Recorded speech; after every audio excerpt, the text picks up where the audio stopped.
Assalamu alaikum wa rahmatullahi ta'ala wa barakatuhu. Yan uwana ina so a yada min bidiyon ga ai like din bidiyon na ai partage shi. Ina nema gare ku don Allah don Annabi. Yau muna kira ga masu irin wannan aqida ta mai dalili. To wannan abun na mai dalili kawai ya isa ya zama muku darasi. Yanzu a lokacin baya idan mutane sun gai sun ce mai dalili biyan shi na akai mutane akwai wanda daga ce a'a yana yi ne saboda kishin bazoum, yana san bazoum. To yanzu kun yarda da cewa mai dalili bazoum din ma ya kare da bazoum tun da dadewa. Wasu suka aza shi bisa wata turba ana biyan shi. Yanzu ko ya yarda da wannan magana. To kaga irin wannan abin ya kamata ya zama darasi ga dukkan mai irin wannan ɗabi'a. Ka je wasu bayan Allah su aje ka bisa kujera dan ka ci zarafin shugabannin ka ci zarafin kasarka wai a biya ka. Allah shi ɗaya ga iya baka yau ya baka gobe ya baka jibi bai gaji ba. Gwamnati ma da kanta ta ɗauki sunanta gwamnati. Gwamnati ma sai ka ga wani lokaci an ɗauki tsawon wata guda wata biyu bayan lokacin da adadi a biya albashin ma'aikata ba a biya su ba saboda wasu matsaloli. Gwamnati da kanta. Balle wai kai da girman ka da ƙarfin ka ka koma bisa kujera a zamanin sheka wai ana biyan ka bisa kujera dan kai ka ci mutuncin mutane tunda Allah ya sa kai ka iya cin mutunci na ƙasa da na shugabanni. To wannan shine ya kamata duk wani mai irin wannan aƙida yayi tunani. Allah Ubangiji ya roki Allah Ubangiji ya bashi izinin ya bar waɗannan abubuwan. Wanda kaka ganin kana da haƙƙi ga ƙasarka ma tana da haƙƙi gare ka. Kuma wallahi idan ka ci haƙƙin ƙasarka wallahi sai ka gani. Kamar yadda ka san in an ci haƙƙin kana cewa Allah zai isa ma ko kuma tunda an ka ci haƙƙi ne ai ni ma dan ƙasa ne kai ma matsayin ka dan ƙasar nan ƙasar tana da haƙƙi gare ka.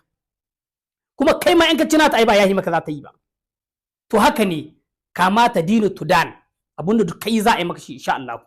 Dan haka ya kamata duk masu wannan aƙida su yi tunani su diba ba abu bane mai ƙarshe su bari. Wallahi tallahi duk dubarar da kai in dai wata ƙasa na kake zamne wallahi sai wata rana an gwada ma cewa kai ba dan ƙasan nan bane. Kuma wannan masu waɗannan ɗabi'o'in wallahi su sani yar suka ga ta faru a Niger din na an juyin mulki ko ƙasashen nan da suke wallahi ana iya juyin mulki. Kuma idan Allah ya sa aka yi juyin mulki ƙasashen nan da suke wallahi sai sun yi hita ƙari da cikin ƙasashen nan. Da haka abu ne wanda ya kamata duk inda ka yi kasancewa dai waga ƙasa ta ce. Na ji shugaba in baka so ne ka yi shunka radda ta ya ka dawo. Amma ƙasa wallahi idan ka ci zarafin ƙasa ko shugaba ya tafi wanda ya biyo da baya wallahi zai hukumtar da kai. Saboda haka muna kira ga masu waɗannan ɗabi'o'i su san cewa ba abu bane mai ɓallewa su bari. Ƙasa ita ce a komi duk dubarar da ka yi ƙasa ka ce. Ba ka da wata ƙasa da za a kiranka in ka samu in ka san miliyadar wata ƙasa sai an ce ɗan ƙasa kaza ne étranger ne. Wannan kalimar ta étranger ya kamata duk wanda a ƙasar waje ya kamata ya mai hankali. Kai da kai hitar ƙasarka kai gudu da ƙasarka ka koma wata ƙasa don ka ci zarafin ƙasarka. Kalimar nan guda ya kamata a ce duk inda kake kai tunani da ita kai étranger ne. Da haka muna nema ga jama'a duk ɗan Niger wanda duk sunan shi ɗan Niger wallahi da daɗi da ciwo ka ba shugabannin ka goyon baya kai ma ƙasar ka goyon baya.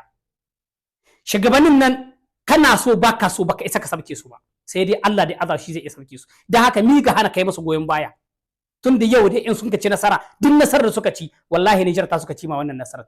Da haka ina kira ga yan uwa masu waɗannan aƙidodi mu dibi Allah mu bar waɗannan abubuwan mu ba ƙasar mu goyon baya. Assalamu alaikum.